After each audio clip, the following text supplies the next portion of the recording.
Hi, everybody. George, why don't you introduce us?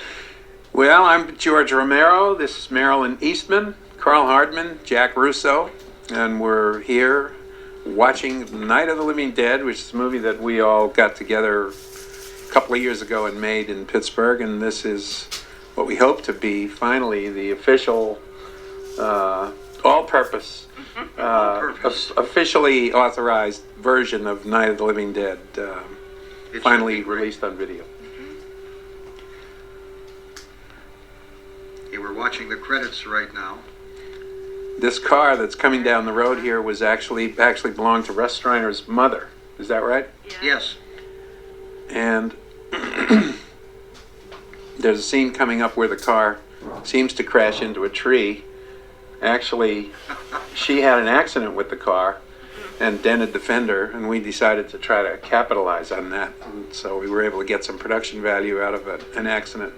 Because this car did not stay with the production. She was using it to go back and forth to work, I think, every day as we... George, hadn't we started to shoot with the damaged side of the car? And then she wrecked it?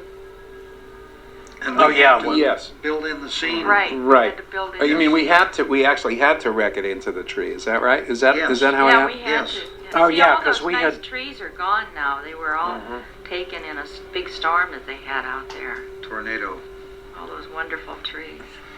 Yeah, a tornado hit and actually uprooted the cemetery, and about 200 bodies were Wait lifted a up minute. out of the What? earth.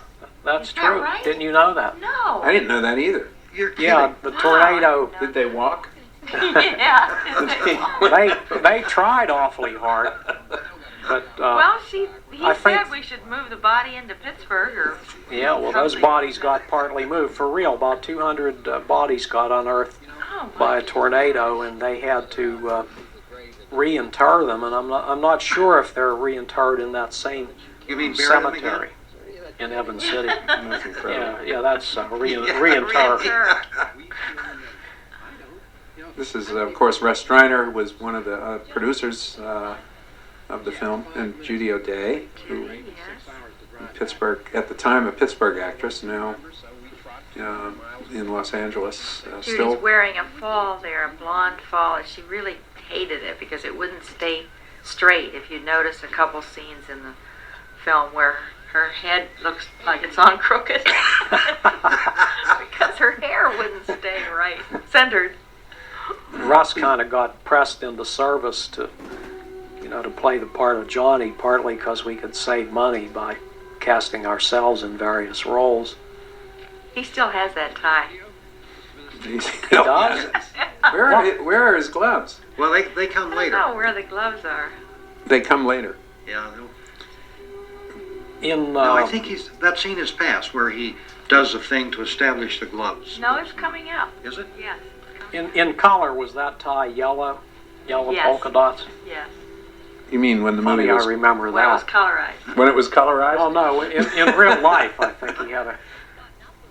I think it was Yellow Jack, yeah. Yellow Jack. No, it's Yellow Jacket. And you have your basement, your Harry Cooper costume, right? Yep. You have the whole thing. I still The real have the whole thing. thing. The real thing. Can't get into the pants anymore, but Bids are now being accepted. Minimum bid, what? Oh. 5,000. about Yeah. 380, yes. I know, since Russ was not Robert Redford, we figured that we would need some way to recognize him, and that's why we used the driving gloves. Recognize him later when he Yeah, comes When he back. returns. When he when he comes back. returns from the dead. Next year. Wonder how many times we bought the same one. And I Was was, this a real tombstone yeah. Yes. Yes. Are you kidding? We couldn't afford fake tombstones. in those days? Not But I then. can't remember the name on it. Can you? No, No. no photographs from We the were other side. we were afraid to show any names. We thought maybe somebody'd sue us. They probably would have. I just remembered now that Jump cut number one there Ah. with the lightning didn't quite work. Oh, How the did we light- make Someone was that talking about lightning? now. See, there's How'd you make here that comes Bill lightning? Heinzman. Well, that's why we had to cut into a real close-up because Turning lights on and off. in order to make the light hot enough to look like lightning, we couldn't do it in a wide shot because you put a all we had were color trans, and you put one on a wide shot, and just nothing there. Nothing. So we had to cut in tight for all of the lightning shots. Well, I think it was drizzling. See, there's the glove. Oh, there are the gloves. Yeah. Now, somebody was talking about the pens in his pocket. What was that about? We just did that because we thought, well, he looks like an accountant or a CPA, and they always have pencils in their pockets, so well, give the guy a few pencils. So this is wardrobe department responsibility? Yes. Character of making wardrobe. That's great. Well, the thing about the lightning, though, it had started to drizzle, and we didn't know if the drizzle was going to register on film, and we also, or if the rain came down harder. So we figured That's that if we could see the drizzle, maybe we better throw in some lightning. That's right. And so we brought in a color tran light and flashed it on and off to make the lightning. And that Well, this is where I was actually going to be the This cemetery zombie because nobody else was around to do it, and you did my makeup. I got into That's the right. makeup, and then Heinzman showed up, and we said, "Oh, good, now he can be the zombie because I can still load magazines and work the clapstick." So there I was all day in zombie makeup working the clapstick, and Bill became the famous cemetery ghoul. Yeah. Now look at Bill's hair here. Thunk. Hair changes. Now that was a real tombstone too? That was, yes. It was an artificial head. That's So that was a stunt. That was an artificial head. No. No, But the sound we didn't pay stunt adjustments in those days. The glass is coming off, that insert of the glass is coming off. Does anyone remember that? I don't remember that, but was that to cover too because of a continuity problem, or did we just do that for effect? Or did... I think we did that to make the effect look more believable, and he had him half hanging off, and he was supposed to, we thought it would make it look more like his head really hit the stone. And I think oh, that- wait a minute, I don't remember that, but I Wait just a every minute, time I see it, I say, boy, that's such an obvious. We wanted the glasses off for some reason. Didn't Bill Heinzman claw at the glasses and get? We said, That's what you'll yeah. claw at them, get them halfway off. Then when his head hits the stone, No, he claws them all the way off there, but it's such an obvious he? sort of an insert shot that just happened a little while ago, and every time I see it, I say, gee, I don't remember the circumstances surrounding that. And that's a real window break. That's a real Yep. one. On a real window, On a real not a window. breakaway. That's not a sugar glass window at all. What did Russ's mom say about that? well, that she had given think she she had knew. given Gave us gave permission to do that. To do that. And we were going to replace the window, but then when she wrecked the car, we thought, oh great, now we can pretend that we can fake the car hitting a tree, and that'll give us some big production value.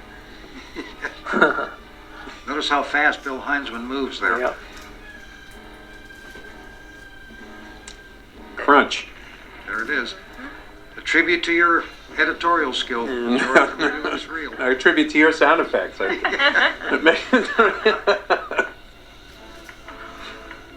There she goes. There you can see the cheeks leaning Yeah. away from the tree. That always bothered me. In the original script, at the end of the movie, the posse was supposed to come through that cemetery and find the car and even find Johnny's body still there. But that was before we decided to have Johnny come back in the end. Yeah, Right. To in, get his in sister? that draft. But we never did go back to the To the cemetery. for the closing. Probably for one reason, because we'd have had to have the wrecked car there, and Yeah. it just That shot of her, some of that stuff with her running there, that was the very first stuff we shot, wasn't it? The very, Yeah. remember sitting in the back of a car, in the trunk of a car or something, doing those running Yes. shots? Yeah. Yes. We had no dollies or anything. But it worked. It works fine. Did You can you sort of see her overcrank for stop though. That's another cut that always bothers me. Right at the end of the shot where I was shooting out of the back of the car, before I cut away a little too late, you little can too sort late. of see that she's Oh. about to stop. Were you over cranking for her running? I don't think so. No. But we were shooting with. We shot the whole thing with an Aeroflex, an old Aeroflex, in a blimp. Right. And but the same camera came out of the blimp for the handheld For the stuff. handheld stuff. And it was battery powered, and I don't think it had a very accurate tack on it. And so it was basically running at a wild speed. At a wild speed. And some of the stuff is a little slow, some of it's a little fast, actually. But it all works. But it works okay. And this was the Some of the gobo lighting, the shadows that were caused, that we made with hanging black seamless on in front of the lights and then cutting Punching holes in. jagged patterns in the seamless to shine the lights through and make the shadows. Very effective. And then she sees pretty soon the animal heads on the wall, which actually belonged to George Cassana, who played the sheriff. He was a big hunting buff and a hunter, and he had shot those animals and brought them in to help decorate the house. We found this farmhouse, and they were going to raze it, destroy it. And so we said, well, we can do that for you. Right. Just give us a try.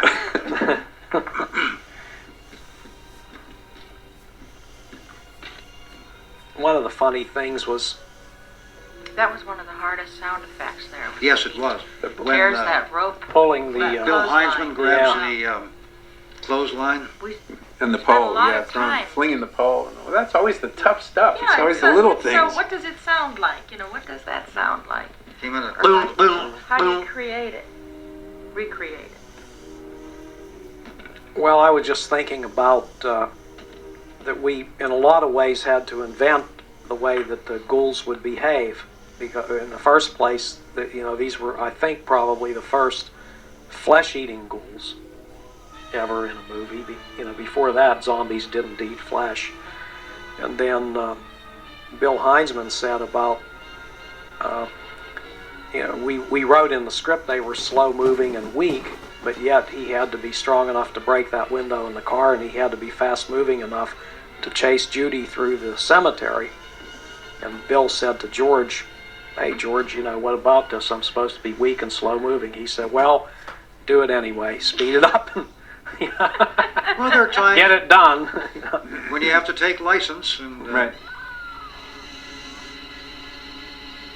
there's a great deal of ingenuity exhibited in this film, insofar as movie making is concerned. Today, George, you can attest to that.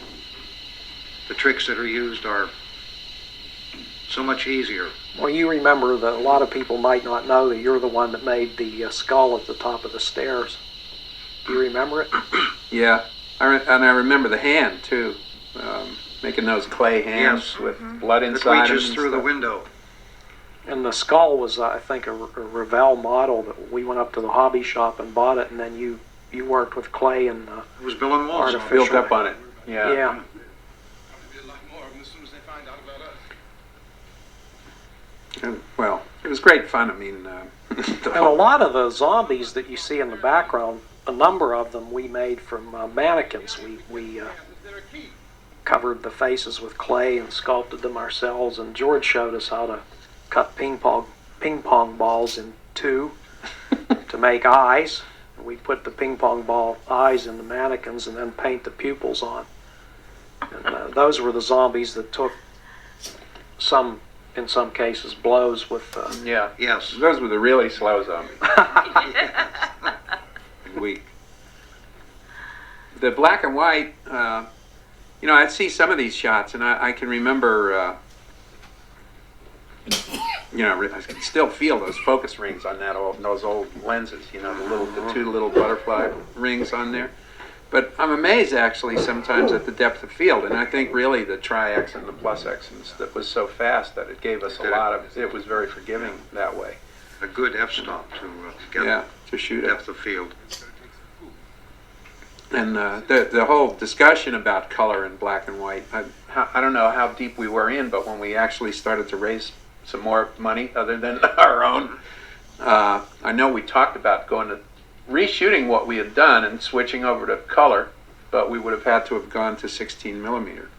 To shoot it. And I never know, how, was it an aesthetic decision to stay with the black and white, or was it just the week of work we didn't want to do, or... I think I think it was economics more than yeah. anything. Well, didn't we determine that it would have been about the same to go to 16 color? 16. But we would have to go to 16 mil. Yeah. Yeah, and there was the blow-up process from 16 to 35 came into question. I think the week's work was a big factor to redo that, because we were trying to work this around commercial shooting, and we could only free ourselves for 19 days. Remember, the first burst of shooting was 19 days at that house, and then we had to get back on commercial work, and then later we did another 7 days or whatever. Yeah. And then we did 3 days. We did some at your studio, your old studio. Right, on the sound deck, on A deck, Right. the master control area. And then, I remember just looking at the black and white, some of the wide shots with the gobo shadows and all that when we first were projecting it and stuff, and it just looked so great. yeah, It really did. there's a fake zombie on the close-up. That was a mannequin that took that blow with the tire iron, and then it cut to the real actor, the actor falling. That tire iron that Dwayne is using came out of my 65 Lincoln. Is that right? The same Lincoln that we used for the Washington, D.C. Series. Series? Sequence. Sequence. It's a good thing we didn't get a flat. And this is On the way to another. DC. Yeah. This is another case of.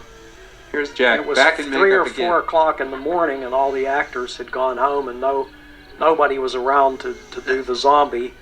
And I said, "Oh well, I'll do it." So I became the tire iron You're the house. zombie.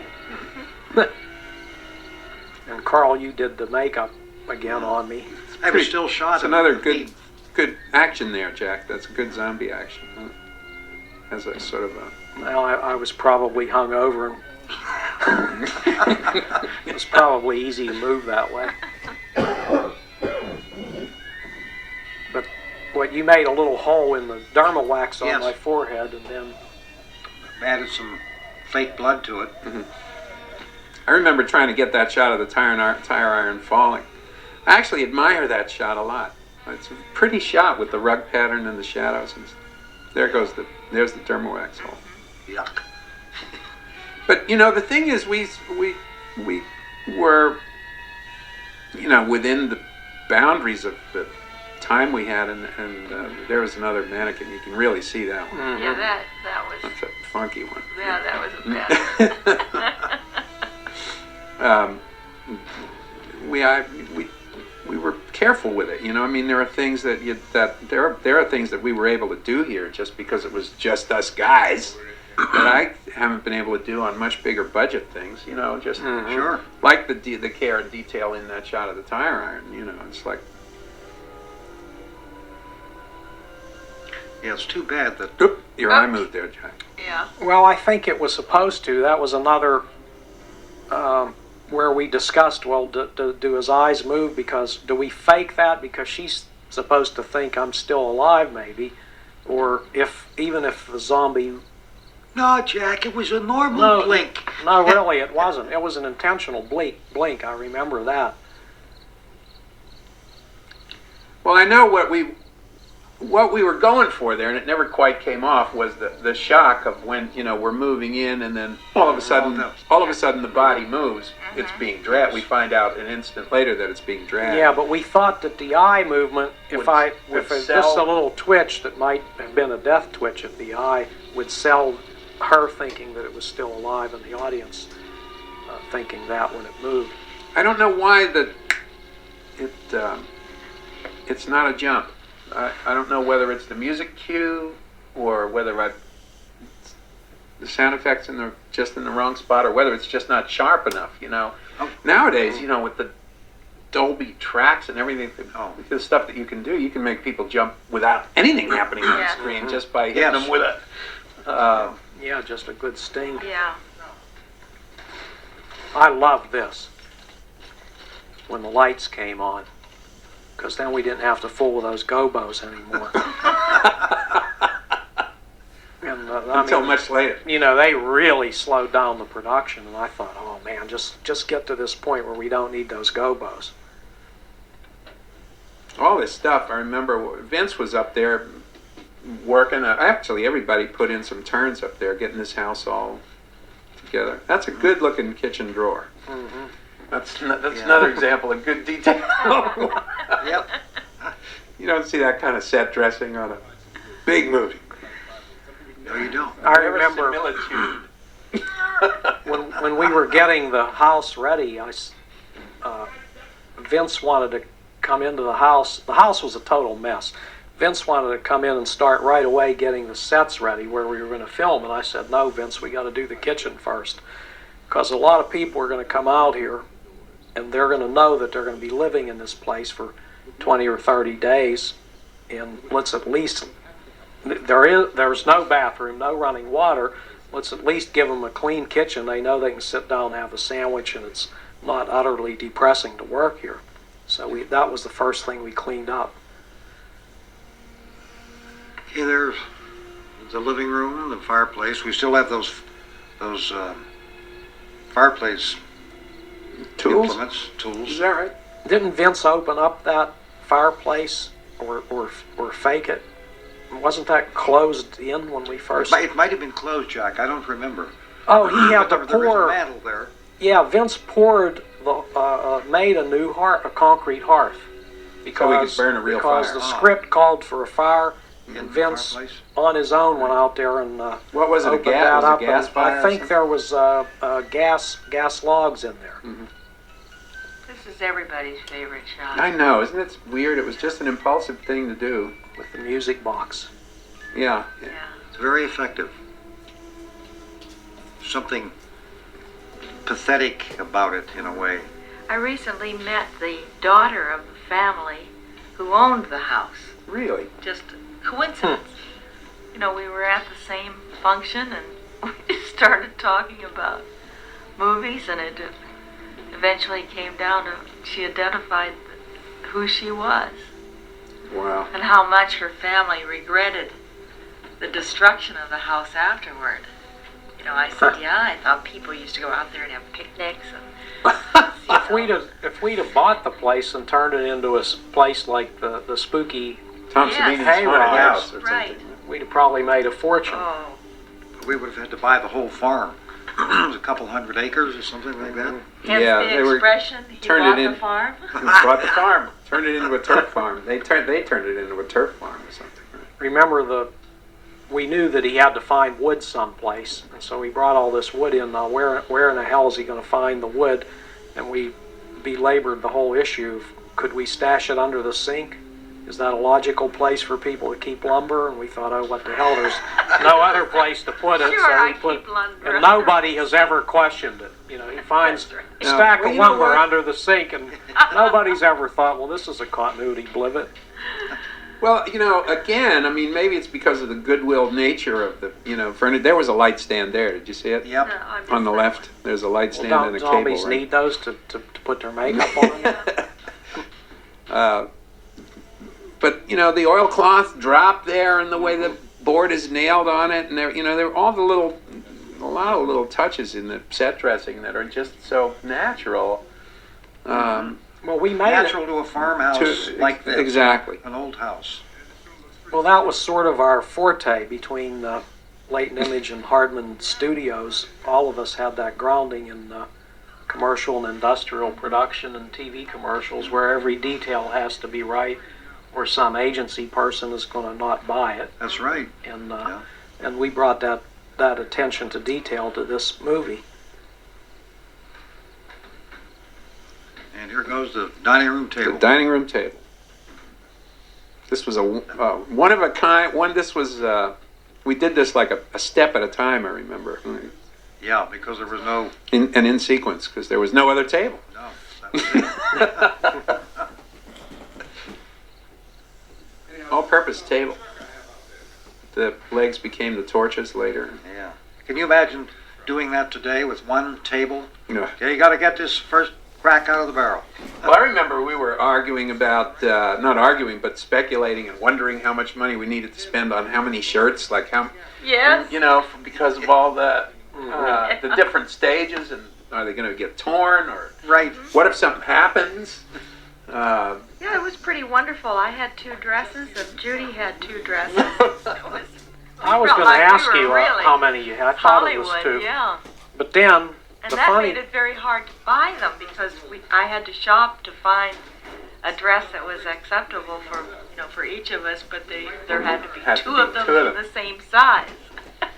But then that dress shows up about 5 times or more in the one sheet, in the Night of the Yes. Living Dead poster, Yes. right? Right, they put that on everybody. I know. It's like- Yeah, it was Marilyn's body on. Yeah, they thought, the jeans weren't sexy enough, so they took the jeans off of. Judy? That sounds Judy. sexy. Judy They took the Ridley. jeans off of Judy Ridley. And they just put her head on your With a little body with your airbrushing, dress. yeah. Yeah. Yeah, they improved the body significantly. This is Dwayne's soliloquy. Soliloquy. As I call it, yeah. And he felt all the pressure of that. That to him was. The big, well, the whole thing about Dwayne, I mean, it's interesting because the fact that we went with Dwayne in this role, and he was so concerned that he didn't want his image to be, I always say, well, we really shouldn't take credit for casting a black man, in a certain, the way people talk about it. But that what we didn't do was change the script when we cast a black man. But in fact, Dwayne changed the script because he didn't want the guy to talk tough. Right. The guy, when written, without any description of his character, whether it was white, black, red, or yellow, talked like a tough guy. Well, he was a truck driver. He was A truck driver. And Dwayne was didn't want this guy to be. He wanted him to have a very, a very More refined. more refined image. And And he was right. That worked probably it better than absolutely the works other. for his Yeah. character. It also absolutely works for him as an actor because that's Yes. the way Dwayne is, and he's much more natural playing a character that's closer to. Yeah, I don't think he could have pulled off the truck driver thing. I think his performance would have become very self-conscious, I think. Yeah, I think Well, you're Dwayne right. was an intellectual. And that feeling came out in the way he played the character. But it was interesting the sensitivity that he had about it at that point, rather than, that's again a reflection of the times right then, and the whole. Yeah, certainly was, in his mind, a reflection of the time, certainly. And we were all kind of oblivious to it at the time. Well, one thing we weren't oblivious to, though, is, and just recently looking at some of the commercials we made, and you're talking about early 60s, before even the Civil Rights Act was passed, and looking at some of those old commercials, and we always had black actors in our commercials, and we always gave a lot of work to the jazz musicians, black and white, and all that. We kind of took pride in giving people work and so on that had a tough time getting it. So that was part of our nature, and so we didn't blink at casting a black actor in this role any more than we did with any of the other ones. No, that's why I always say when people say, "Well, that was a brave move," I say, That was just us. That was just the way we were. And most of the politics, whatever politics are or whatever political overtones are in this film with the posse and the attitude of the way the posse's depicted and all that, I think is much more a reflection of the way our particular group of friends were thinking at the time. Rather than any sort of calculated political statement that we were trying to. But that way of thinking was not uncommon or avant-garde or anything. It's just that it hadn't been in a horror movie. No, people didn't bother with things like that in a horror film. They didn't. Well, they didn't. Yeah. Yeah, Well, actually, right, in that's almost true. any kind of film. I mean, they didn't bother with it in Pillow Talk or in. It was just a different time. The sensitivities were different. If there was a film with a black actor in it, it usually had a racial theme, or it That's was, true. Yeah, it like- was a brave film like The Defiant Ones. Right, or that's the something. one I was going to mention. Yeah. They were always or built around racial issues. Right. And this was not in any way, shape, or form. And this is another one that Dwayne was very worried about. Yes. Where he has to strike Has to her. hit her. In fact, there was a great problem in getting him to strike her, wasn't there? Yeah, he just didn't want to do it. Blap. It's a little Well, you know, screen direction there. Who knew from screen direction? Yes. It's like both. he was right. If you really, in a character sense, he shouldn't have hit her. You know, it really is out of character for him to hit her. But we needed him to hit her because we had to get her unconscious for the sake of the plot. The other truck driver would have done it. You know, the rougher character would have hit her. Yeah. Well, And that's said, why well, we decided. I think that's why we decided to make it really sort of come out of her frenzy, and he needed to get her more. He needed to just get her Quiet her down. quiet her down so they could Proceed get on with- to business. Or I think that's what the intention was. Even in the original script, she was just starting to flip out. We still have this radio. Yeah, the old Zenith. I had an old, a crank-up RCA Victrola there. I don't have it any longer. I brought it out to the set, and it was there. It was, Oh, and then when we left, I just didn't bother with it. I just said, "Oh, the heck with it," You left it. which I wish I would have kept it. It would have been a a valuable true collector's item thing to have now. today. Of course, who knew that? The music box is the thing that everybody asks for. You know, everybody wants that. Who has Buy that? music. Nobody that I know. Vince Cervinsky said his sister donated that to the production. The music box. The music box was hers, Well, and he said she was always kind of sorry that she didn't get it back. She never did. You remember one of the fans at the Jamboree took the sound effect cassette that we had there, and we had the music box Yes. on the sound effect cassette, and he uses it as his telephone answering message background. it's incredible how That's people right. have gotten into this movie. Just unbelievable. Well, it set the tone for the Rocky Horror Picture Show, I think. Well, we probably ought to mention a little bit about how we had to carry buckets of water every night in order to have something to flush the commodes with, and we would. There were no showers. George, Vince, Gary, and I slept at the house and took cat baths in the morning. We'd have to boil water on the stove and take our turns washing up, sleep on cots. Do you remember falling through the cot, Yeah, I George? remember falling through an old canvas cot. That's the second biggest laugh I had through the whole production. What was the Because every biggest- night you'd say, "This will never hold me," and and I thought you were joking. You were just saying that for no reason until the day you It sat on actually the cot and went right through to the floor. But the biggest laugh was Vince. This was big production here too. This chair. Oh, what's that? Yeah, setting the chair on fire. I thought I Yeah. saw the nude out there. Is that possible? Because I don't remember that. I don't think We at had this the point. nude I don't at think the she was there time. yet. Somewhere, where do you see the writing on the? I know there's some point where you can actually see the marking on the boards because we had to keep track of where they all went. When they unboarded When they unboarded for the later. escape attempt. Because we I went don't pretty recall much that. in sequence. The biggest laugh I had was coming out of the house in the morning, and Vince was on the porch holding some kind of squiggly things up in the air and putting water into them from a Coke bottle. And it looked so bizarre. It was like something from a Fellini film.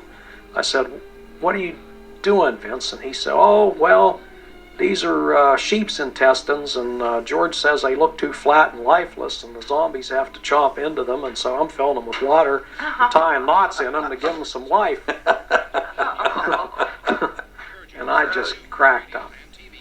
It works though. Yes, it did. It worked very well. I guess we could have put slinkies inside them. Something. Well, they were flat and lifeless. I mean, I don't know if you've ever seen sheep's intestines, but saw Oh, I those. saw those. Saw those. I guess they are lifeless. Now, we didn't use the basement in this house. The basement door that's there, didn't we? Well, there was no basement, or what There there was Like too a low. dugout It was dirt hole. just a I mean, it hole, was just yeah. It was Very low. impossible. It was very low ceiling and small and dirt floor and dark, and it was really. But I don't remember if we put that. Did we put that door there? Yeah, Vince. Yes. Again, Vince did that. He cut the hole in He the cut wall. the door and, in, framed it, and hung the door. So that it But you couldn't go through it. right. Now, all this stuff came from the closet in my house. So we need a closet full of stuff. Don't you wish you had all that stuff back? No. Why? It's a gun. Lucky break here. We had no aversion to zoom shots. No. Or, the thing now most filmmakers now want to use just prime lenses. Interesting him smoking that cigarette there. That always catches my eye too. I don't think Dwayne smoked, did he? I don't. Yes. Did I he don't- smoke? Yeah. I don't remember, but it Yeah, always I'm pretty he sure. smoked. it always Pretty looks sure he out of Out of place, out of character Everybody character. for him. In Yes. 1968, Yeah, that's true. everybody smoked. Well, that's true.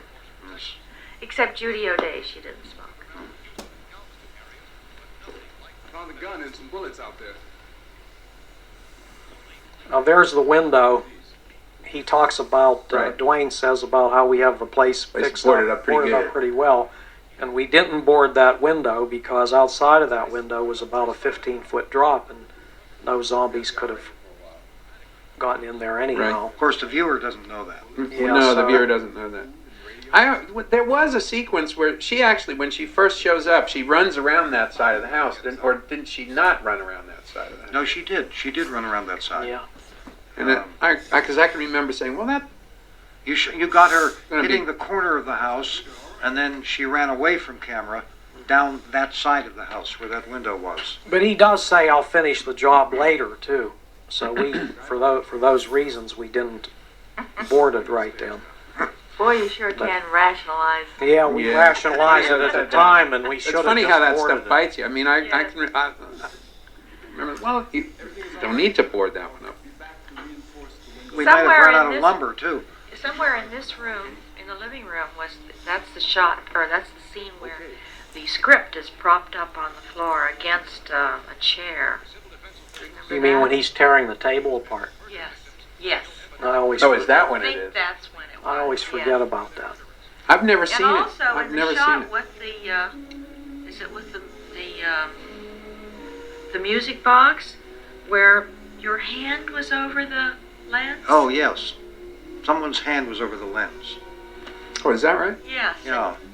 It might have been If like, you look at it frame by frame, you can actually see the fingers and just the one hand frame. pull maybe away. you were cutting the lens off to signify another bracket. The body that's being pulled away there by Dwayne was my daughter, Kyra, who was the little girl in the film. And we needed a body for him to pull down the hallway, so Kyra was the body. Oh yeah, we didn't want to use a mannequin because we were afraid it would look like a It looked like a mannequin. mannequin, yeah. That's the famous Zenith radio and the famous Judy O'Day.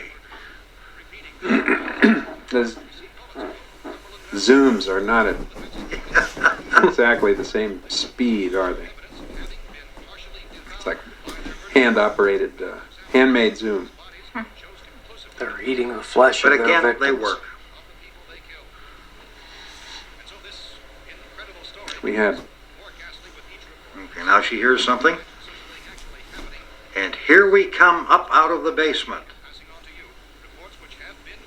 And there's the hidden door.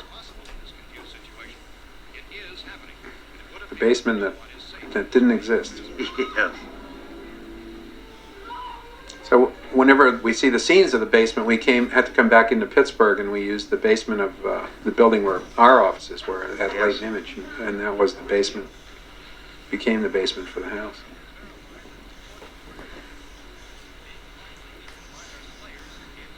Now the beginning of the confrontation between Ben and Harry. And Harry, You notice I didn't have any more hair then than I do now. You look almost the same now.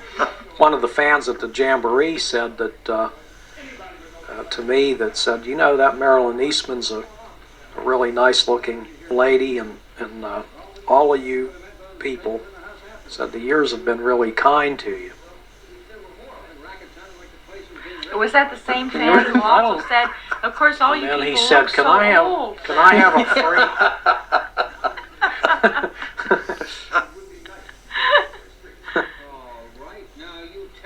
I said, oh, that "Easy." bruise is there. Oh, you know, I have the bruise already, and I thought the bruise came from the fight with Ben, but obviously it didn't, because I have it. It must have come from the accident with the car, or I whatever guess- happened. I guess so. And this is where you and George discussed how you were going to play the character, character. how big to do it. Yeah.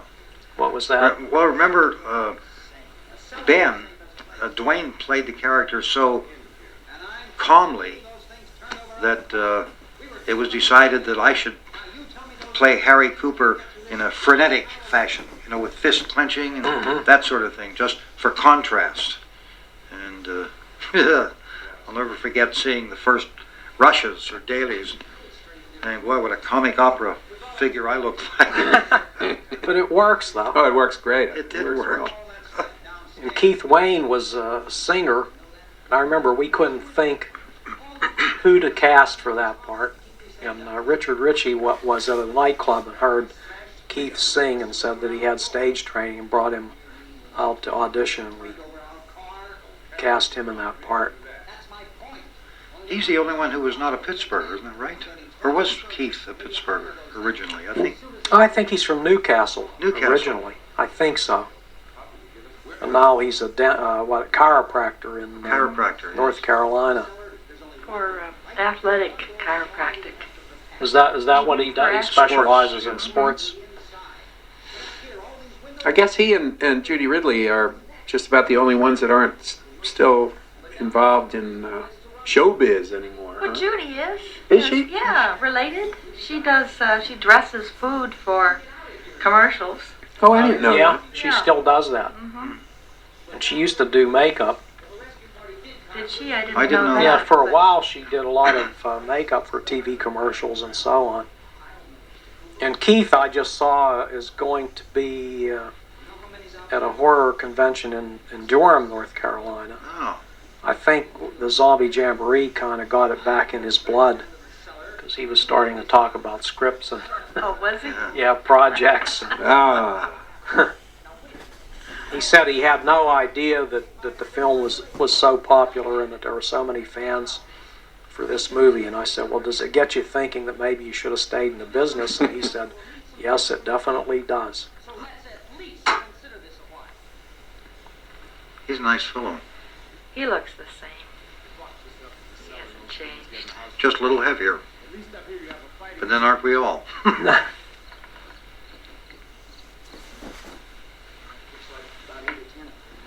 this was the biggest jump. Here we go. Wham. I love that. That was a good one. That's another one where, you know, if we had some real dynamic range on the track, we could. Now the hand. This That's was you and Marilyn made that hand, didn't you, Carl?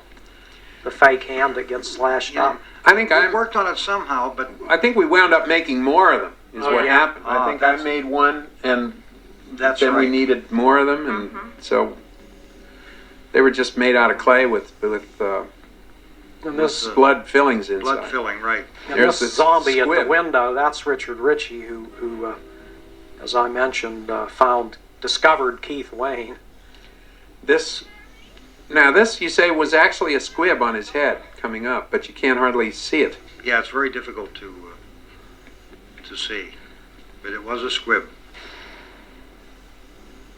This was all of us, I guess, our first experience with squibs, and the guys that were doing it, Vince's brother, Reach. There, you don't see it really. You don't see it go off. Said we actually put a squib on his head, Yeah, and what? Didn't use the shot. Didn't turn out. Or something. I never remembered There's the that. nude. In fact, Yeah, there she I've gone is. around saying that. Well, we couldn't put one on someone's head, so we. I don't think we knew any better. There's John Simpson Do, in the do you front. know if squibs were used in films prior to this? Did they use That's them in? me. There's Marilyn Marilyn Marilyn. eating the bug off the tree. Nobody knows that this is Marilyn. Remember how worried we were that, well, can the makeup really Yes. conceal you enough and all that? And it sure does. No one, I think, Nobody. until you say. And you did that makeup up yourself, didn't you? Which was a lot of the makeups were really good considering, They got especially. better as the film went on. Yeah. They really did get better. Experience. We were learning. Experience, that's Yeah. right. And I guess a lot of that we forget too. A lot of this is being done for the first time.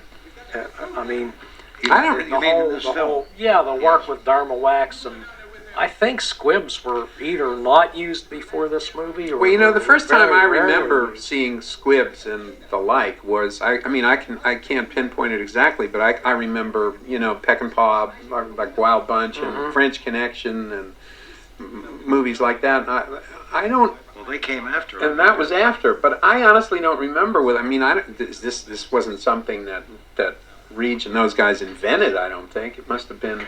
At the time, I thought they were inventing it. I may have been wrong because it wasn't something that I saw. They were fireworks guys. Yeah, Or Reach was right. a fireworks guy.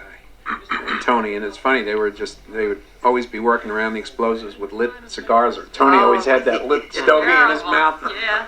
We were just freaking out. We were worried. But the idea of blowing out the little blood packs, I just honestly can't remember whether if it was an invention. Boy, that's something It should have been patented. should have been.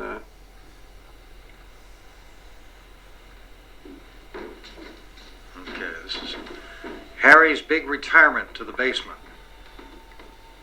Now that shot was in the downtown bay. That was in the actual basement because there Right, was no right, stairwell here or anything. You just had room to get around the corner, right? That's all. What was it? A closet? No, No, they're he took part of the kitchen. Don't you remember? No, that I don't. little section of the kitchen to create that space. To create that little Yeah, space. because it was just the thickness of a wall, 6 inches or something like that. Wow, I didn't remember that. I didn't remember that either. Actually, Helen there was the thickness of the chimney. and Kyra. There's Kyra. And then another thing that people might not realize is that Judy Ridley actually was your receptionist at that time. right. Right. She worked at Hardman Studios. Hardman Associates, yeah. Yeah. Well, no, this was after Judy had left because Paula Richards was our Oh, receptionist. I thought they were then. both there at the same time. No, Paula Richards replaced Judy. Where did Judy? Didn't Or Judy? was that before Judy? I think that's Paula before. left? Or I before think Paula started with us. That there was a transitional period there when both girls were working. and Paula played one of the zombies. Yes. Right, Judy- and Paula's father also. And Judy ended up in the role of Judy. In the role, yes.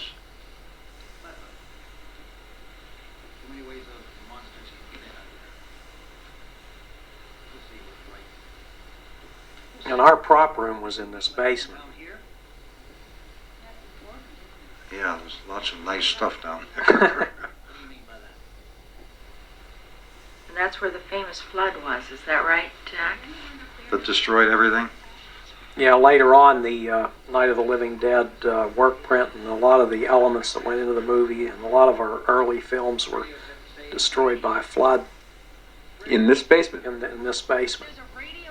the old Monongahela River came up and Yep. took it all away.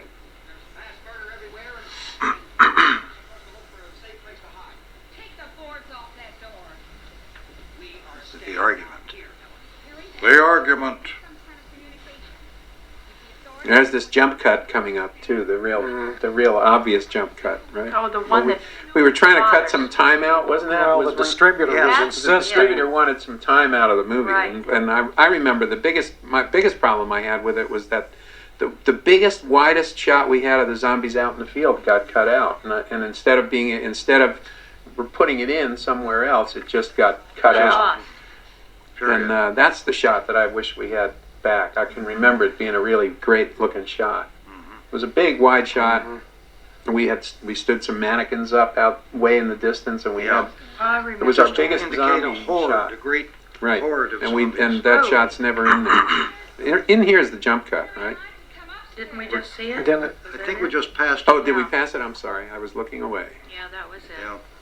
Yeah, they insisted. There was some dialogue that came out. I don't even remember what it was, There were but about 6 more minutes of basement scene. I remember Russ was in New York at the distributor, and he said, "Well, I figured out this place where I could get these few lines out of here," and they didn't even have moviolas or anything. He was just looking at it up against a light box or something. He said, "I don't think you'll notice this. Is the head seems to be in pretty much the same position," and they took it out. It was because we didn't have a lot of cutaways anyway, but. Well, I think there weren't any cutaways, and now you mentioned that wide shot, and if we were doing that now, we could have probably put some music in and actually taken the liberty of going outside to a zombie shot, Right. and that could have been the cutaway. Well, how many minutes did we drop in order to I think Oh, not about much. 6, wasn't about 6 minutes, I think. And all they together? insisted. They Because said the it whole seems- movie's too talky in this whole section, and it has to go. And it was our first dealings with a distributor, and they were in the power position, and we figured. The I don't remember bonfire. it being that much. The bonfire at the end, I know, was trimmed. Was it? Remember That the, I don't the remember. credits roll and then it goes back to the bonfire in the original? And Well, there were that's there was still a there. minute. That's still That's there. still Minute or there. It two. still ends on a live shot. It comes back to life at the end. The fire comes back on with the final But it sort was of music. longer. They wanted Maybe. more zombie shots in, and they wanted the dialogue cut. And we didn't have almost all our zombie shots were in. I think all we came up with were just a few more seconds, well, there couple wasn't. Yeah, there was short very little. shots, and then we had to put the jump cut in to get to shorten the dialogue. And that's all we could do. So Yeah, the shooting ratio was very tight. about a 6-to-1 shooting ratio. A lot of it, George really kind of took over at one point with just trying to keep to the schedule and get the film in the can. And a lot of these things, George would shoot one take, and that was it. There wasn't even a safety take. If he got it, he got it, and on to the next thing. And we were really worried if anything had been scratched or whatever, but it came out. And it was funny. We were reducing everything to 16 millimeter to work on it because all of our equipment was in 16 millimeter. 16. So even though we shot a 35 millimeter negative, all our work prints and everything were in 16. And it was all cut on a synchronizer and just a viewer. Yeah, And not then even transferring all the. I forget how we. You didn't actually make the 16 millimeter transfers, did you? You did all the sound effects and music Right. on quarter inch. On quarter inch. And then we had to get them transferred, Somebody, probably out of WRS. I Or think Yeah. WRS did the mag transfer. Excuse me. But, I think the whole film, and boy, talk about ingenuity. Again, I don't know how much the audience knows about laying up various Oh. soundtracks, but that we had voice tracks. There were voice tracks, music tracks, and sound effects tracks. And in the interest of keeping it down to a minimum number of tracks on 16 mag, that thing was like an amazing checkerboard. And I remember we were mixing without picture. We did at first. Then we That's right. were initially Yeah, we mixing didn't. it down. We didn't have the capability have of the watching capability picture of watching while picture. we mixed. So we would just watch the checkerboarding of the mag tracks, and I got in the habit of using white leader, which was expensive because rather than just using film. But that was so that you could see when there was tape and when it was not, when there was no signal. And there were 7 sound effects and music tracks, and you'd be in there with just that 8-gang synchronizer, 1 gang picture and 7 sound, and film hanging out your mouth, out your ears, out your nose, and trying to keep track of it and keep it all in sync. Well, I'll tell you, I'll go to my grave with some of that nitrate, I think. Yeah, and every movie we made for about 10 or 15 years was made that way. We never had any such thing as an editing table, an automated camera steam back. Even years later, when we had this, even all the way down through Night Riders, I would cut with and mix blind. Night Riders was the first picture that I mixed to picture. This scene that's up now is the scene that was shot at our studios downtown on A deck, master control deck that looked into 3 different studios. That's Chuck, Chuck Craig That's Chuck worked Craig. who worked was for us. was at one time. At that point, he was working for you guys, Right, Yes. but he had once been a newsman, right? Yes, in Cincinnati. And he Yeah. wrote this copy for himself, just as he. Yeah, he was Yes. very effective. We can get some gas, we can get out of here. And you guys had a show called the Jason Flake Show, and Yes. he was Yes. Jason Flake. He and was Jason Right. Flake. And And we what did you do? Comedy routines for morning radio. There goes There's Ro- Ross Harris, Harris. who supplied all the The intestines guy on the phone behind Chuck there Right. is at the butcher shop. the guy that supplied the intestines. He was a or he owned a meat packing company or something. No, he bought for he had a chain of meat stores, Oh, butcher shops. I think they were called. Well, you know what I mean. Oh yeah, butcher shops. Oh, And yeah. Chuck bought a rabbit farm, didn't he? After Yes. a few years after this. Isn't that funny? Frick and Frack, make a movie. I don't know what happened to her. Something really bad, I imagine. Yeah, the dark-haired lady. Yeah, you mean? yeah. Well, she was bad news. Oh, this is the big budget scene. The big budget scene. Yeah, there's George with the Excursion microphone. to Washington. Is that Givens back there? That's Givens. Oh, is that Jack Givens in the back? In the hat in the back. I had forgotten And that. that's me on the left there with Yeah. the microphone, looking like with sunken eyes. That's That's your Reach, Hitchcock. the pyrotechnics guy over on the right with the sunglasses. Isn't that Reach? Yeah, That's that's Reach. Stravinsky. He was the guy that did explosives, and we all trekked to Washington D.C. It was a big deal. I remember. I don't know how many vehicles, but I guess everyone that you see here, plus a few other people, went down there in several cars, Yes, a convoy.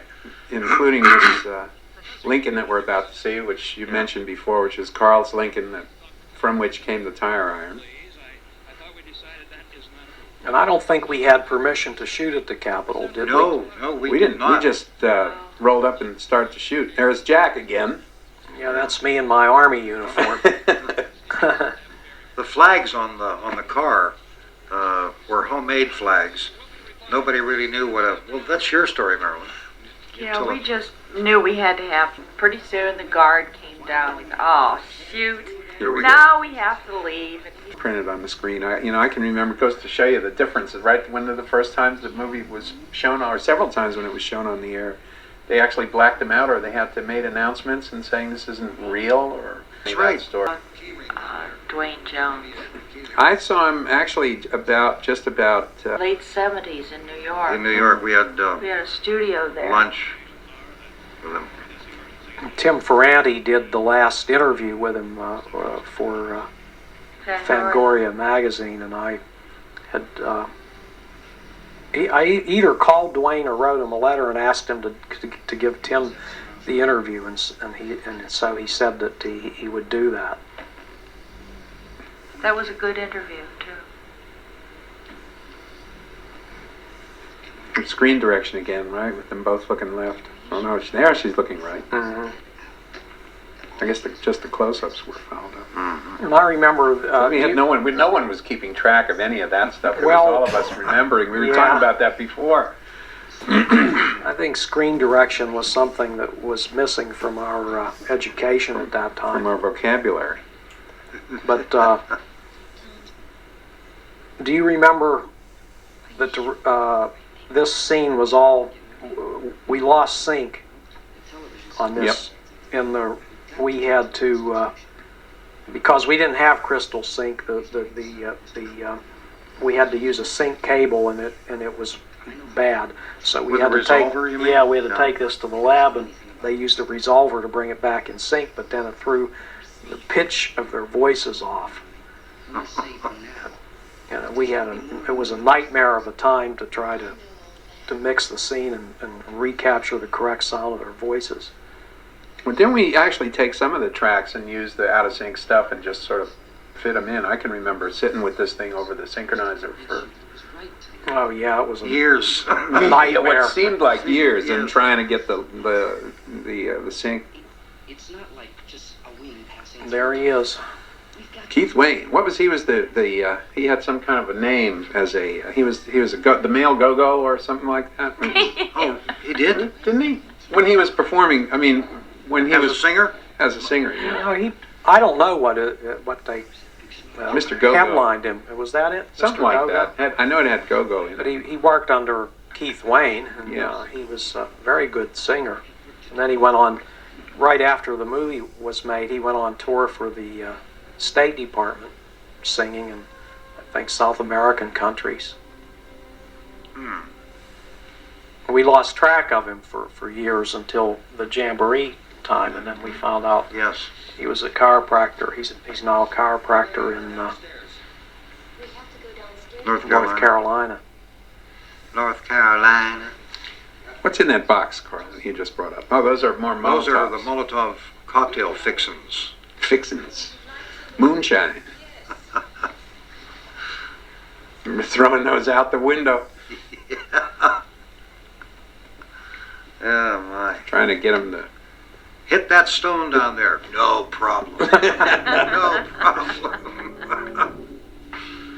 Because they got a break, and flame has to go everywhere. Don't worry about it. I'll hit the stone. Okay, now here's where you might be able to see the markings. markings on the underside of the board. That's pretty hot, though. It's pretty burned out looking. There it is. There it is. You do see it. We had to label them so we would know how to put them back in the right place for the sake of continuity. Because sometimes we'd be shooting when in the script the door was boarded, and other times the door wasn't supposed to be boarded. It's amazing that it was ever finished.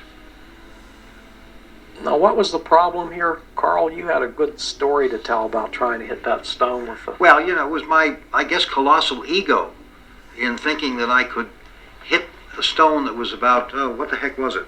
18 inches across by, it was a big stone, but I was on the second floor. Didn't look too big from up there. And I've never pitched a baseball. You had to hit the stone and break the bottle. So the bottle would break. Yeah. There we go. Gee, you don't even aim. Ooh, that one did break. Yeah, it did. And I cut away, sorry. But the stone was not over there, so that was... This is where Gary Streiner caught fire, right? No, he caught, this is where I did the fire. I'm the zombie that gets set on fire here. Yeah, but I There mean we go. accidentally. That's Jack there on Yeah. fire. No, Yeah. Gary caught on fire trying to reignite the chair in the lawn. Oh, Oh, that's right. He was squirting Yeah. lighter fluid. lighter fluid on it, or gasoline he had in a plastic bottle. It was gasoline. And there's Rudy Ritchie. All the Ritchies are in this movie. Mark Ritchie was the bearded scientist in Washington, D.C., talking about the Venus probe, which became now the reason all the blurbs say that that's why the zombies are alive. And I think here, in one of these shots, you can see that the headlight is not broken out on the truck, because this was the truck that could actually drive was the duplicate truck that the one that you saw first in the movie couldn't run. And we had to tow it there.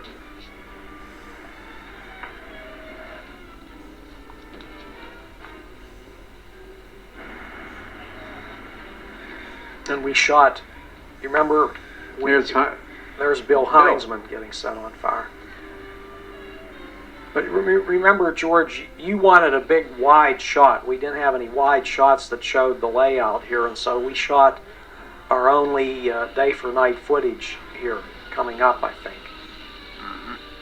I thought that was in the was later, but maybe it is here somewhere. I think when it's on their way to the gas pump. There it is. Yeah, that's it. See? Right. Well, when did we shoot the big wide shot then of the ghouls that you were lamenting didn't make it into the final? That was also a dusky or a day for night shot, I think. For use here in this at the end? No, it was supposed to be one of the window point of views, Oh. very near the end, This key won't work. when they, they were supposed to look out the window and see that the odds were overwhelming. One thing I just remembered now that Dwayne was very uncomfortable. He hated any kind of firearm. Yeah. He really hated that gun, so we... Yes, that's right. And You can see it. You see him the way he's holding it Yeah. there. and so we had to have somebody load it, hand it to him, and or even if it happened to be unloaded, he had to be handed the gun right before each shot, and then it had to be taken from him right after.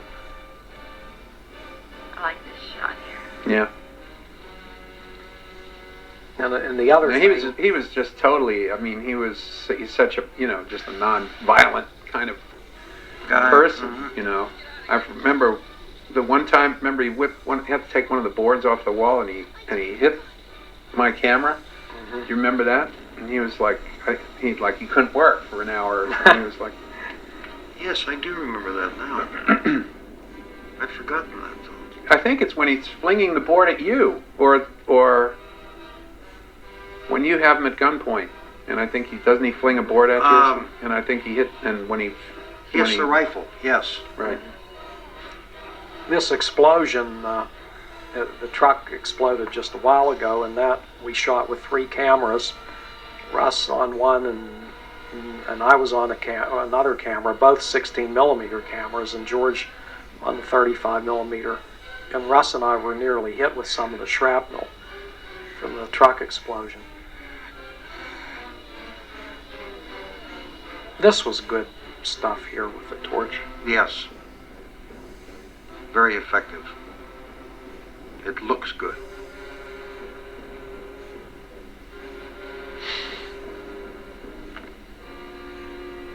Now you're not getting back in here, fella. There's Cowardly Harry. Yeah.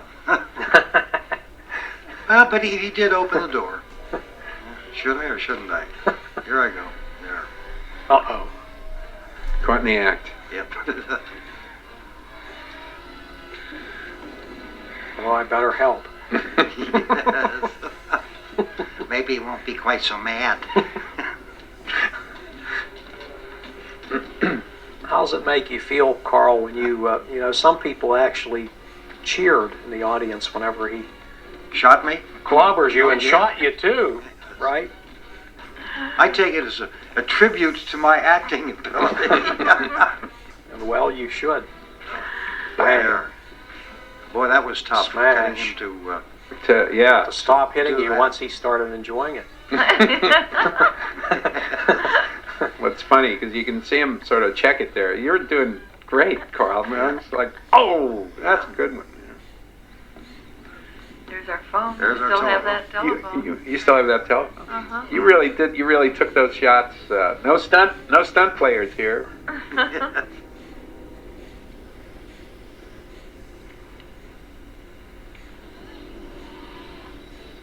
Oh, and this was the Yes, inspiration for the Night of the Living Dead barbecue sauce. The Last Supper. Well, remember we went back. We were worried that that it wasn't strong enough. And, I know Jack was the big proponent, saying, "Well, we should go really." We went back and reshot some of these, right? Shot some more close-ups and stuff. I don't remember. That's funny. If I was the big proponent, I don't even remember that. I don't remember that either. There's Paula There's Richards. Paula Richards. We didn't. There's the water-filled. There are the what? Yep. Yes, Chuck Craig. that's Newsman. Chuck Craig playing a ghoul. That's David Barber. And Dave. there's a lot of advertising people that we knew from our respective. There goes a Betty mannequin Allen. arm being carried away. That's John John Simpson. And that stuff on the bones and the arm there, that was some kind of silly putty, right? Pink Yeah. stuff Yes. that we just put on there. It looked Yeah. like flesh. I think the big ham bone that Simpson had actually had some meat on it, didn't it? I think Yeah, it had some some of them gristle. did. Yeah. I'm not sure that he ate any. If it, Oh, I mean, yeah. I think he did. Those guys really got into that. You know, even Dave Barber with the intestines. He really. No, he was eating the liver. Oh, was he? Yes. Oh, the liver. Whoever had. Oh, that was Roger McGovern on the ham bone. On the- Roger McGovern on ham bone. They were all commercial clients of ours that we considered rather staid people ordinarily, and it just stunned us that they chomped into these All had good jobs. organs, and- right? And now Miss Catatonia is Uh-oh. getting to come out of it. 10 minutes to 3. Well, I think I'm going to shoot me a couple folks here. Better load up. Is Willard the nearest town? And the Lady Helen. There's the coat rack. Yeah, the famous coat. Famous coat rack. That was.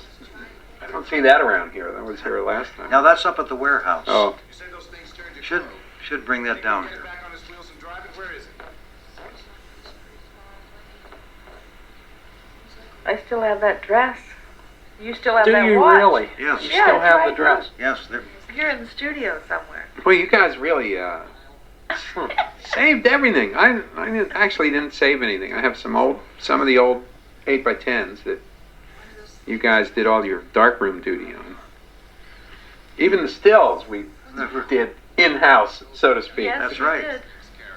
I think I have some of the same fillings that I had down there.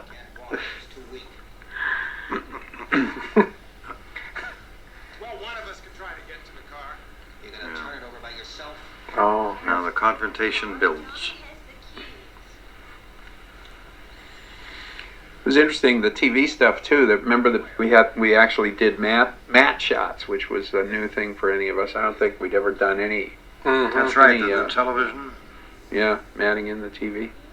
There's Betty Ellen. There's in the black. nude again. Yeah. It was interesting. The nude had to be toned down with makeup. why was that? She glowed. Yeah, she glowed in the moonlight. She was too white.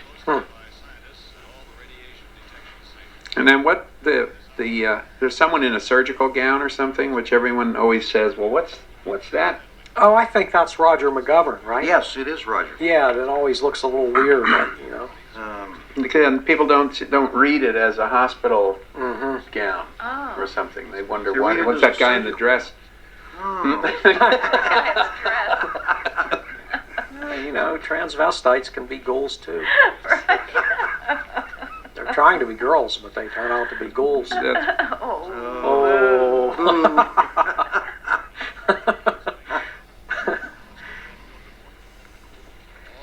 Now there's a shot. Posse And, footage. I know. I remember whenever George got hung up on some commercial job, and I was working on the second half of the script, and George read it and said, "There's something bothering me. Something's the matter." "Oh, get out, George. It's all right." Rudy read it. And he said, "Oh, I think it's good." George said, "I know what it needs." I know what'll fix it. He says, we need one more siege, one more attack, one more big attack before the final attack. And so that was written in. Oh, Ah. I didn't know I that. think it turned out to be right. It did fill in a hole there. And that's George Costanza, who is a non-actor, and these are some of the funniest, greatest lines in the movie. Film, yes. And Bill Cardell there, who's a real Chilly Billy Cardilli. He hosted a Chiller Theater, a Saturday night spook show theater in Pittsburgh here, and still is on television now. I used to do commercials on Chiller Theater. I was the vampire lady. I didn't know that. Common Alpha. Common Alpha, that's right. Wow. I lived in a bathtub. I had an old bathtub with coffee instead of a coffin. This was the stuff I think that people felt was so, made the film so angry and militant or whatever. I think the whole portrayal and the grittiness of this posse just coming through and gunning everybody down. And Of course, those guys were that way in real life. They were all rough and ready guys from the steel towns right. around Pittsburgh. That's right. And The vehicles, boy, this was big deal production. Well, the helicopter It was our was. biggest element, Yeah. which was KQV KQV. brought their helicopter out, and then the TV guys. Because I used to work for KQV. here we are back to the Gobos. Slow down the production. And Bill Cardill's daughter Lori later had the starring role in Day of the Dead. Right. I meant to mention that before. In the police car, where was it? Is it the police car, or where you had to, The ambulance with Oh, Willard. the ambulance, yeah. the I borrowed that from a dealer, the dealer from whom I'd purchased the Lincoln, and we put Willard on it in black letters and returned it, and they had to repaint the whole side of the car because there was a ghost image of the letters on the side. They were not That happy was about awful. That was a terrible thing. There's Jack Givens again, right? Was that Jack? I that. think I I've saw done him. this so many times.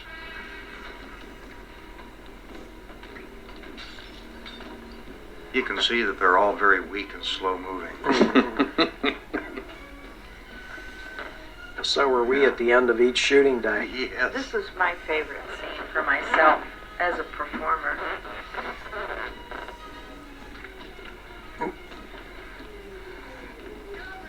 Come over here, give me a hand, man. No way, baby. I'm out of here. My chance. This was where Dwayne walloped me. Mm-hmm. You were very close. Yeah, I think With the camera. I was trying to use, I think, a 10 millimeter Yeah, we had that. because wide focus angle. was easier in the dark light. And he swings around. And we were out of the blimp. That's it. Wow, that was it right there before That the cut. was it, huh?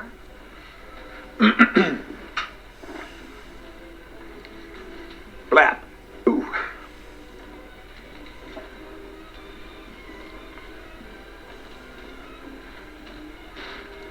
Bang. And here's the coat rack that kept following you down the stairs, Carl. Right. Those ironies too. I mean, the fact that he just goes ahead and shoots you after he has the drop on you and all that. I Yeah. think that's what it was. The little, the things. And we didn't Flinch from doing it. flinch from doing it. I know we talked about a bunch of those things, but I think that's really what, in the end, helped make the film so as strong as it was. Mm-hmm. Some of those behaviors that you don't normally see. And just the twist of, is he right? Is he wrong? Who's right? Harry's right. That whole... Well, you didn't know the film had the unpredictability. You had to watch for what was going to happen next because anything could happen. Mhm. But yet the things that did happen were within the context of believability.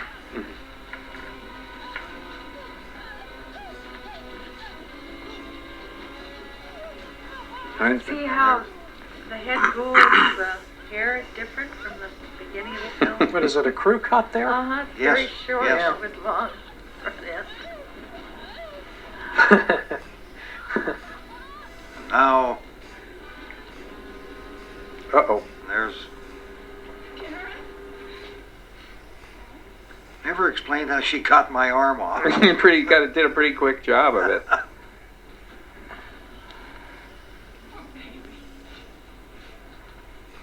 She leaves. Terrifying.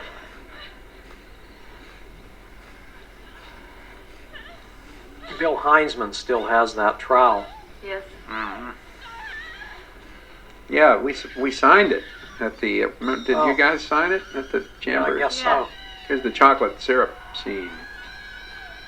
Yeah, we used different This is- kinds of blood chocolate syrup here, but in some cases we used red ink, like for the squibs, because we needed something thin that would actually fly when the squibs went off. And then And other black times, paint we also used. black paint we used. Here. I didn't remember that. Yeah, because that's what was in my dress. Yeah, I had two dresses, and the dress that I used in this shot, the paint, dried, and the fabric dried in it, and I was never able to Oh, get the dress pulled apart again. well, wasn't shooting right after that scene? There's the driving glove. There's That the makes glove. us realize that that's Johnny. Of course, she says Johnny. No, But Johnny. that stab, the sort of portrait of us all sitting there holding up Yeah. Yes, wasn't that when we shot that? Right. right. Yeah, right after there. That was we the did. wrap. That Yep. was the last shot. As I recall, it was the last shot. That's a great picture. I love that picture. Yeah, there's Bill. Yeah. Their hair doesn't stop growing. Their hair starts to No. move. Their hair starts to move faster. Their hair grows faster because the body is deteriorating and not getting any nourishment. See, there's always a logical explanation These are for the every rules. You have to seemingly know the religious rules. experience. Once you have the rules, if you don't violate them, you're home. Here they come. Here's Bill Birchinall. Shake the He was- windows he and was- rattle the walls. He was another ad executive who was like the most staid. He had his clients were like Blue Cross and people Yeah. Yes. that put up with Yes. no nonsense. Well, you all. notice And Bill's hair is always perfectly groomed. even after death. Well, Bill was born in a three-piece suit. Yeah, I was going to say three-piece button down. Yeah, that's right. The hair, I think, is what Jimmy Johnson modeled his after. Nice guy. And that lady in this scene in the ghoul in the nightgown, was that Russ's mother? Yeah, his aunt. His aunt, His right? aunt. Yes. But his mother There's was... Bill. There's Bilbert. He Yeah. does a great job banging that table there. Or a piano. He said he Yeah. was on, a couple years ago, Bill Birchinall was on a tour of Europe and got recognized as a zombie in Night of the Living Dead and became the hero of the tour. He did. You're kidding. Yeah. Oh, for heaven's sake. And there's poor Helen. Uh-oh. See, he didn't shoot him in the head. There. Karl said, please, not another take. These sit-ups are tough.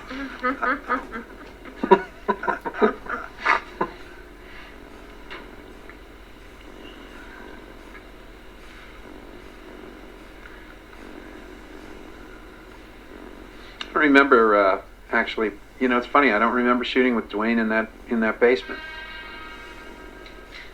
Did we shoot him at a No. separate time? Separate time. Yes. That's why it's all single shots, huh?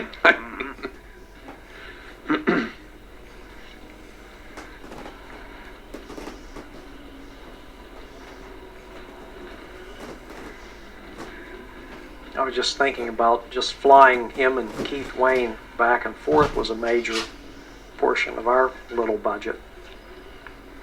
And made me think of Russ winning that chess game with Jack Napier at Yeah. the lab. And Very interesting story. Great The whole- story. it was for our sound mix. That if Russ won the chess game, we'd get the mix for free, and if Russ lost the chess game, we'd have to pay double. And you and George and I and Russ were at the Black Angus, where the tables in the bar were chessboards, and we're all a little loaded, and they started that chess game, and I thought, oh no, Russ loses his chess game, we're done. There's the But he KQV did helicopter. win. He won. But didn't, what's his name, bring in a champion chess player? His girlfriend was a... Yeah, I think, didn't she go home before it started, or Jack Naper's girlfriend, Laura? I don't know, we'll have to... I don't know, boy, let's talk about guerrilla filmmaking, huh? Holy cow. This really was it. Helicopter was owned by one of the radio stations, KQV, right? Yeah. Heck, I'm really terrified. I'd never been around a helicopter like that a lot. And I remember telling, worried about people walking under the rotors and Getting walking hurt. into the tail Yes. thing. Maybe that's why you thought of, when you made Dawn of the Dead, you thought of having a zombie Maybe. get his head taken off by Yeah. a rotor. Big production stuff here. There's Al Croft. There's There's Vince Sierpinski Yeah. on the right. Steve Hutsko, is that the cameraman? Yeah. Yep. From Channel both, Channel 11 news photographer. See the old news cameras, boy. That's the days before videotape. Oh, Remember when exactly. news used to be on film? B&H. I tell you, we would never have learned to work with film if it weren't for that. That was just a matter of being at the right place at the right time That's before right. video, and they were using film to do commercials, and so therefore there were processing laboratories and equipment, and in big cities like Pittsburgh. And I Yeah. remember hanging around Pittsburgh Motion Picture Laboratory, which was then in the building where Late Image wound up. They had that ground floor. Swirgle, Hmm. John Swirgle.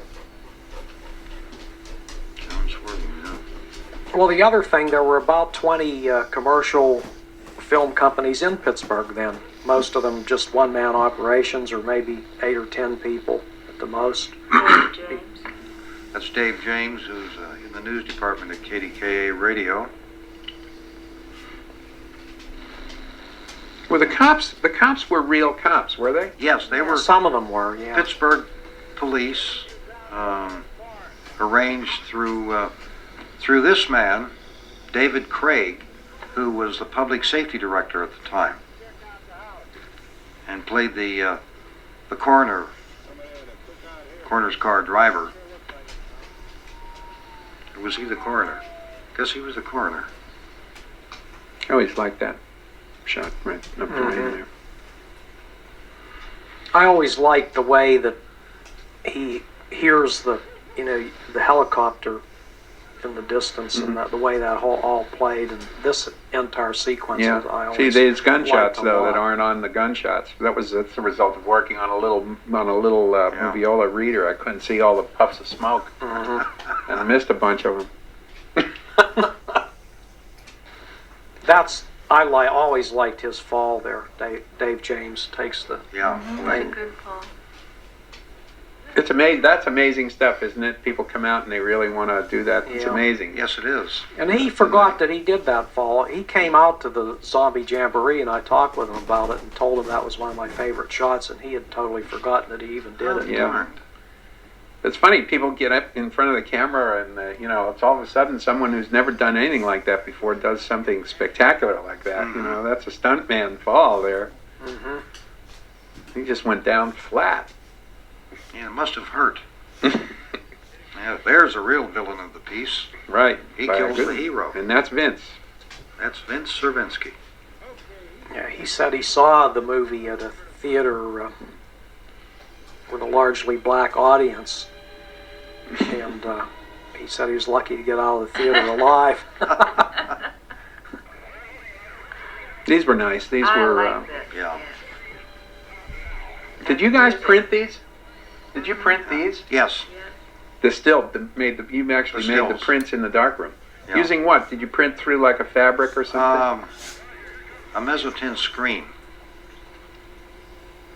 And what did you record the sound on? I was trying to remember that. You didn't have a quarter-inch machine, did you? Yeah. You did have a quarter.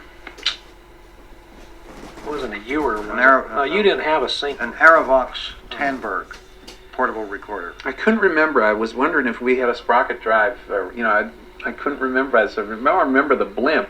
Yeah. And, No, it was. So, But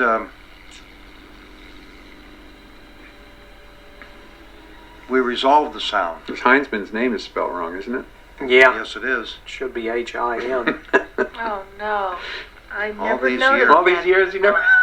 Gee.